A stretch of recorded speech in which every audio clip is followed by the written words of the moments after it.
Hello, this is Matt on the Moon Lambo channel. Well, there are fresh assertions that the United States government is using XRP in payment flows. These are nothing more than misunderstandings or rumors, wild stuff, and I gotta tell you, it's in a way it's a little bit irritating because I've been pushing back and explaining what's actually going on this exact topic for at this point, I guess coming up on what, almost 3 years, at least 2.5 years at this point, something like that. And it's still popping up. Look at this headline. Research shows Ripple links to FedNow service providers. Could this unlock massive liquidity? Now, a number of things to say about this. First of all, the person who authored a post on social media, which resulted in crypto media covering this, the original author is not actually asserting that XRP itself is being used, and so credit where it's due. It's nice to see that. But there are tons of people, because Ripple is being mentioned, believing that's the case, and that's a key takeaway, and it's been seen by so many people at this point that I feel a bit obligated, since this is an XRP-centric channel, to highlight exactly what's being discussed, where the misunderstanding and rumors and assertions are coming from, and just straighten this whole thing out. But before going further, I do want to be clear, I do not have a financial background of any kind. I am not offering financial advice, and you definitely should not buy or sell anything because of anything I say or write. I'm just an enthusiast who enjoys making YouTube videos about crypto-related topics, but just as a hobby and just for fun. Now, FedNow, this is a United States entity that has been created. It's FedNow. It's a real-time payment system. This is really all you need to know. It's to get into the topic here. FedNow is a real-time payment system, and it does allow individuals and businesses to send and receive money instantly. That's that. The Federal Reserve created it. They created FedNow, and it's just to make payments faster and more convenient. And so I can understand when this was first announced that they were going to be launching this thing eventually several years ago. I understand why people had questions. Oh, well, instant payment, but XRP can make payments instant. Is XRP going to be used? And ultimately, the answer is very clearly no, and it's always going to be no, because this is a domestic payment system in a nutshell. And I can explain more of that in just a little bit, but it's because it's a domestic payments, and XRP, as it's being positioned as a bridge currency, is to convert from one fiat currency to another. And so I explained this, dating back to, this is the earliest video of mine that I could find. I'm not even sure if this is the first one I ever made about it, but look at this video. This is a video I published August 30th, 2022. I titled it, XRP Influencers Misleading You, FedNow Does Not Use XRP. Now, I was a bit harsh in this video, I think rightly so. I wasn't being like rude or anything, but I was very blunt and very direct and asserting that you were absolutely, as the XRP community, being misled by mainstream XRP influencers, because they were asserting that XRP either was being used in this thing, or if we don't know for sure that it is, that it's secretly being used. It's just weird conspiracy theory stuff. Like, there are some influencers, it's just wackiest stuff. And so I proved that that indeed was actually not the case. Like, we didn't have to speculate about it. Like, I actually presented proof, and I'll show you some of that also in this video, because it hasn't changed actually here. But I've been fighting this for so damn long, it's a little bit irritating actually. It's starting to burn my biscuits a bit. I've spent plenty of time on this. So the headline here from the Crypto Basic: research shows Ripple links to FedNow service providers. Could this unlock massive liquidity? Flare Moon's analysis suggests Ripple could have a major presence in the U.S. financial system via indirect ties to FedNow providers. And who is Flare Moon? It is this account right here, FLRMOON. And like I was stating again at the outset, this individual is not asserting wacky nonsense. Now, I do have a couple critiques of what was ultimately in this post. And this post, by the way, it's been seen now over 132,000 times. So it's definitely caught the attention of the XRP community, which is why I'm ultimately making a video about this. And that's the reason that crypto media picked up on it too.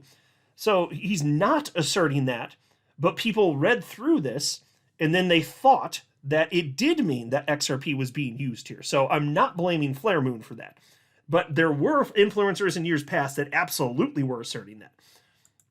Anyway, piece continues. The research shows that a large portion of the companies supporting FedNow's infrastructure have ties to Ripple, either directly or through third-party partnerships, If these connections materialize as expected, the XRP Ledger ecosystem could see a substantial influx of liquidity. FedNow, launched by the Federal Reserve, looks to modernize instant payments across the United States. The service already has over 1,200 live participants and plans to integrate 10,000 banks and institutions. Actually, I've got a nitpick on that too. And we can kind of jump into that actually. So here's the post again from Flare Moon. Most of it's innocuous. It's fine. He's just sharing links. I read through this, and I'll just take him at his word that he's correct on all of these. There's no way. It's not worth going through and fact checking all of this. But he was just verifying which companies were directly partnered with Ripple and which were partners of partners, basically. That's fine. There's nothing wrong with doing that. And so you can see it's very long, very thorough. And so there's really nothing controversial there. There's just a bunch of stuff listed you can see as I'm scrolling down through this very long and very thorough thread. That's fine, right? Here's where we get to the parts where I gotta critique a couple things, though. I wrote, I hope everyone understands the magnitude of what this means. Then again, just mind you, up to this point, the thread was just sharing a list of Ripple's partners and partners of partners. That's effectively what it is, okay?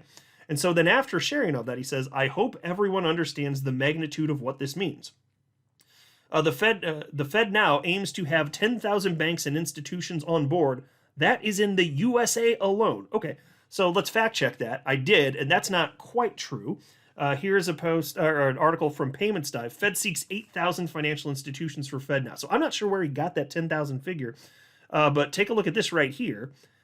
The Federal Reserve plans to attract up to 8,000 financial institutions to FedNow, its new instant payments network, and it has at least 1,000 in the pipeline to add, a Fed official said this week. Now, I will note that this is from April of 2024, but I couldn't find anything more instant. So if I'm missing something, okay, maybe fine. Somebody can put that in the comment section below. Maybe I missed something, but this is the best that I could find right now, and it's not quite precise. And this is actually coming from somebody at FedNow.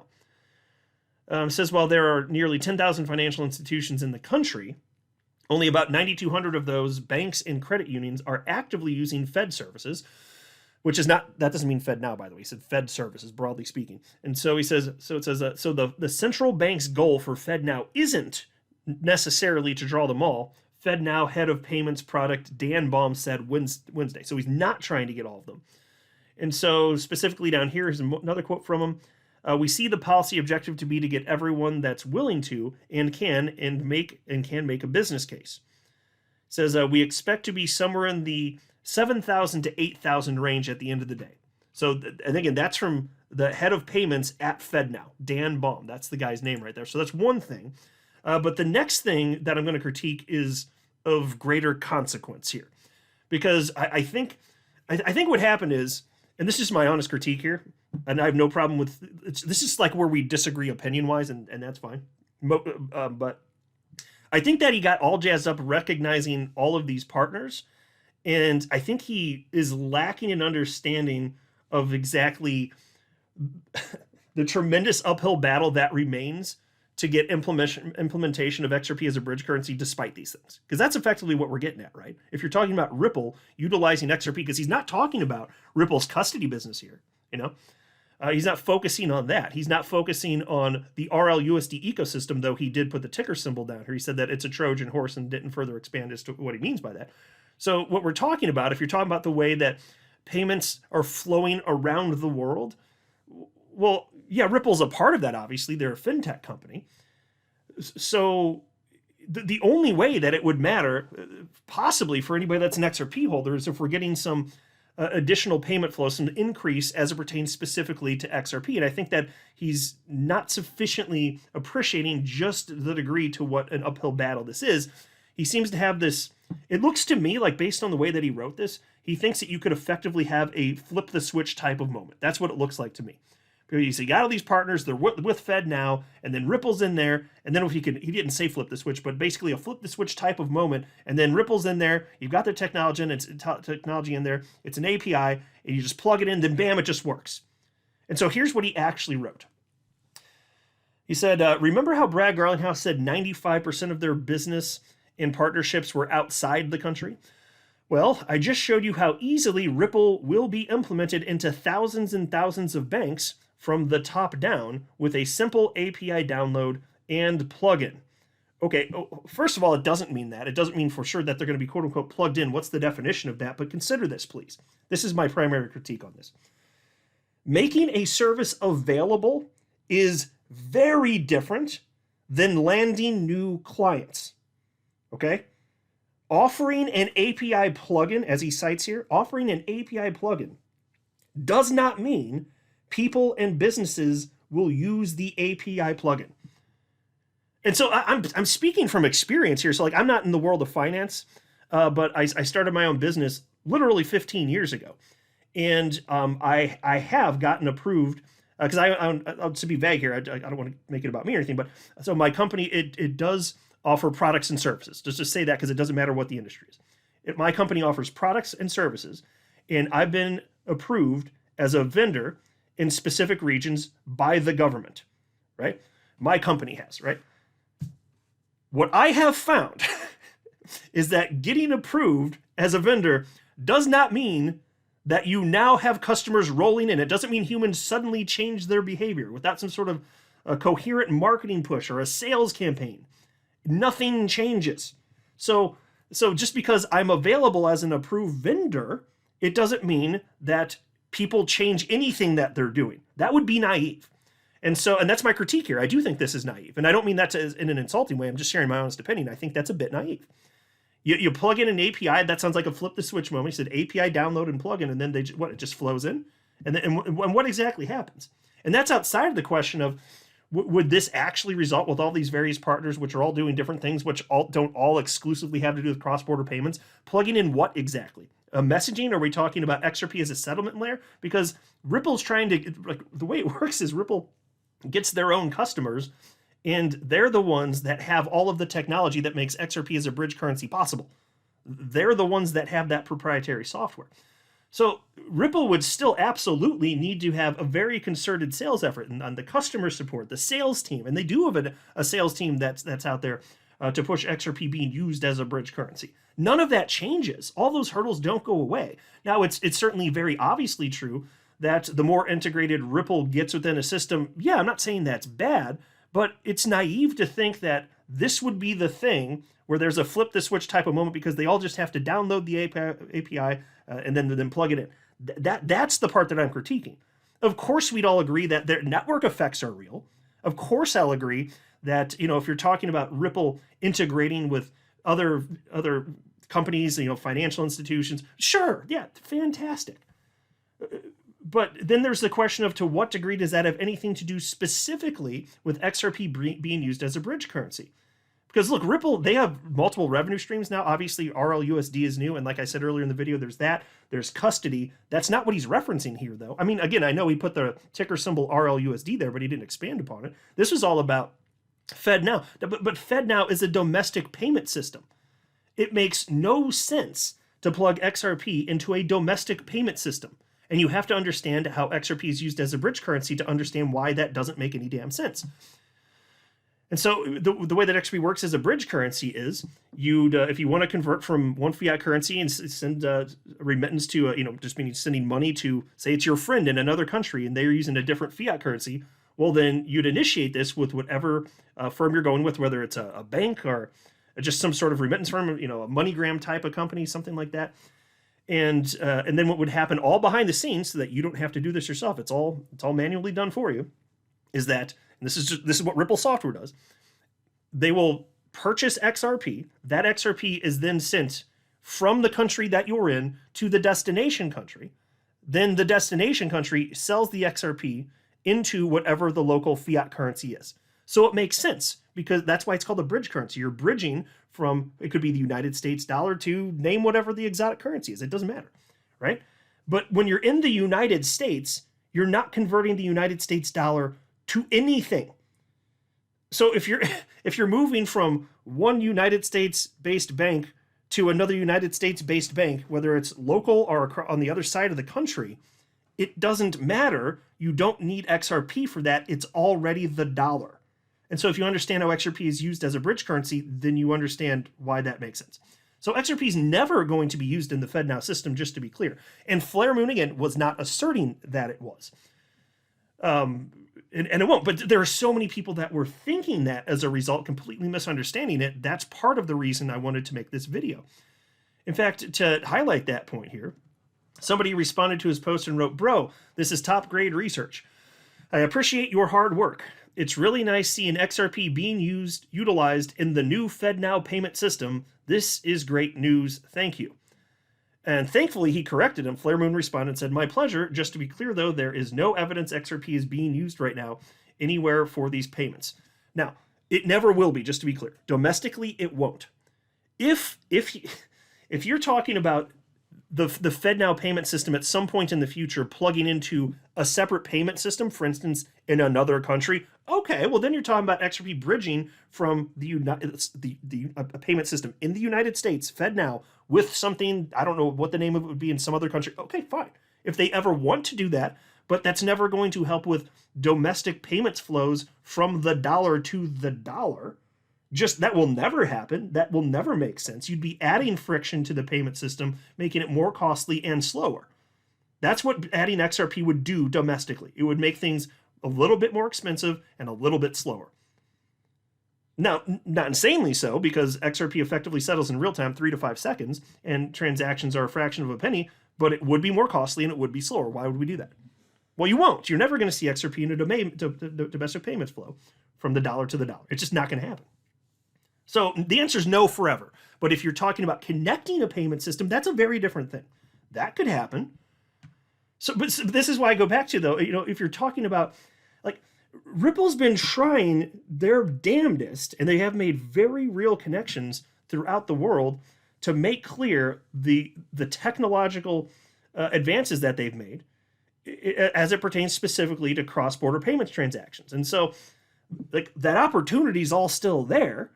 But it's not going to be the case that they're in with FedNow and now everybody uses XRP. Plus, on top of that, another reason that wouldn't even make sense is because so many remittances, like I don't know what the percentages are, but so many of them don't even touch the United States anyway. Like, where are you getting this flip the switch stuff? And then we haven't even gotten into the fact that, because look, you're wondering what's this mean for XRP even if it happened. Well, it gets even worse then for you, because frankly, this doesn't change the supply and demand dynamics for XRP. I mean, not on a net level anyway. Let me explain what I mean by that.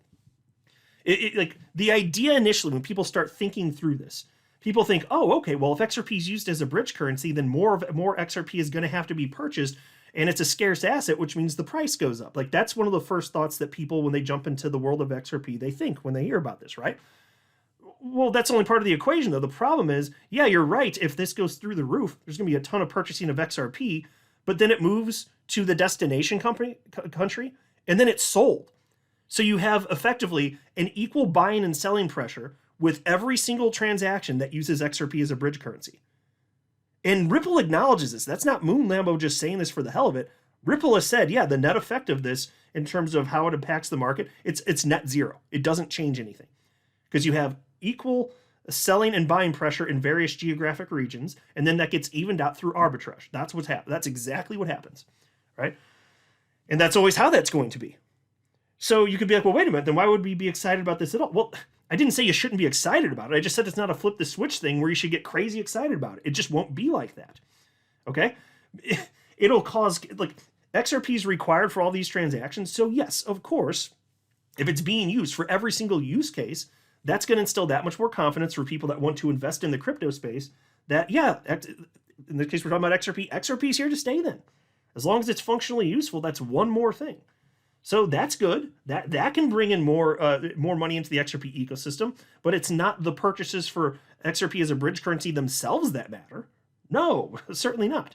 And the only little asterisk addition that might be getting into the weeds now, yes, any XRP for any moment that's being used as a bridge currency can't be used for anything else. So if you have a ton of XRP in any given moment being used for that, it can't be used for something else. That technically can impact the supply, and it would impact the supply and demand dynamics. But it's so fast that I don't know that it's materially going to matter that much. What's always going to matter more is people wanting to diversify, and they'll diversify if the technology is useful and it solves problems. And this is a problem that it can and does solve. So, what I'm getting at is here, even if there were this flip the switch moment, and I've already explained at great lengths as to why it's silly and naive to think that it would be that, even if it were, you still have serious problems because you're not increasing the actual demand for XRP. That's not what that does. Other than maybe you get a few headlines, a couple people hear something here, but it doesn't mean the flows result in XRP demand go through the roof. That is not what happens. That's not how these markets work. It just isn't. Look, so you need more people jumping into crypto, broadly speaking, and then XRP, since it's functionally useful, will get a piece of the pie. It's one of the early winners of the crypto space, and it's my favorite crypto, my largest holding. But these are just very clear misunderstandings, which is why I'm taking the time to walk through this and highlight this. All of this is not materially going to matter to any of us, frankly. It just doesn't. And so I have no issue with the vast majority of what Flare Moon wrote here. Like the primary critique here again is it's a bit naive to think that, just because there are these connections, there will be some sort of quick moment, and then thinking that the scale is going to be that big, and then even if it is that big, that it would mean something for XRP. It wouldn't. It wouldn't mean something for XRP, as I've just outlined in this video up to this point. Now, if you want proof that XRP is not used in the domestic payment flows, and I made it very clear why that's the case, they're domestic, you don't need to convert to another currency, it's the dollar, just stay in the dollar. Well, here's the Federal Reserve's FedNow website. This is the official website. This sentence tells you right there what they're doing. So this isn't me speculating. Okay, I'm telling you, this is what the government, they're telling you how it works. Here you go, the little subheading, settlement through the FedNow service. One of the benefits of the FedNow service is that payments will clear and settle between financial institutions in real time, 24/7, 365, and a Federal Reserve Bank master account with no pre-funding required. That's right. You see the Federal Reserve, and they said right there, Federal Reserve Bank master account. That's what it is. That's the Federal Reserve acting as a clearinghouse. They're effectively just a clearinghouse. So they're basically making sure that transactions, both parties on side of both sides of any given transaction, they're just making sure they're good for the transaction. That's it. They're playing the role of clearinghouse.